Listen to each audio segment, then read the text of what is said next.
کہ عمر بھر یہی لیل و نہار گزرے ہیں. میں تو سمجھتی ہوں کہ ایسے لوگ جو ہیں نہ آئے تھے نہ آئیں گے، کیونکہ ان کی محبت سے یہ جو ایک انسانیت جڑتی ہے وہ یہ لوگ کرتے ہیں. ان کی بیوی طیبہ تھی، طیبہ بھی بڑی پیاری تھی، بہت بڑا پیار کرتی تھی. ہر جمعے دن آدھی تو پیار کا پورا درخت ہے، اس پر سے تو میٹھے آم گرتے تھے، محبت کی. ان کا مقام جو ہے وہ بہت کم لوگ ہیں جو اس مقام پہ پہنچ پائیں گے. ان کی تحریر، ان کی خطابت، ان کی نظمیں، ان کی شاعری، اس کا ایک کامن تھیم تھا، وہ یہ تھا کہ کس طرح سے ہم پاکستان کو ایک مضبوط یکجہت قوم لے کر آگے چل سکیں. And I think the writings, the speeches and the memories he left behind will act as a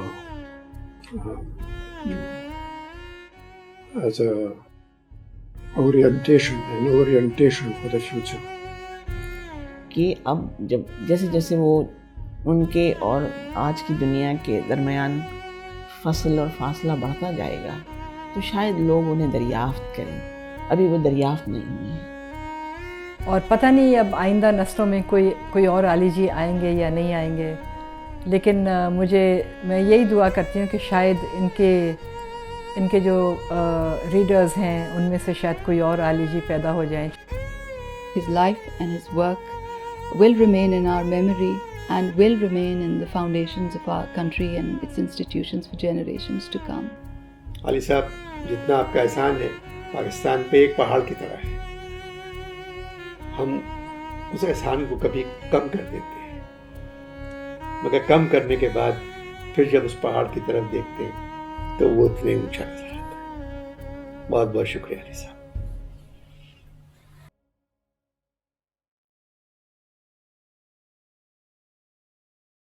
گلا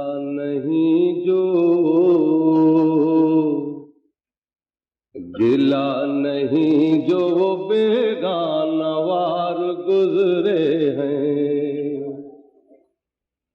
گلا نہیں جو بیگانہ وار گزرے ہیں. ہم ایسے اہل سخن بے شمار گزرے ہیں. ہم ایسے اہل سخن بے شمار گزرے ہیں. ہم ایسے اہل سخن بے شمار گزرے ہیں. جیگر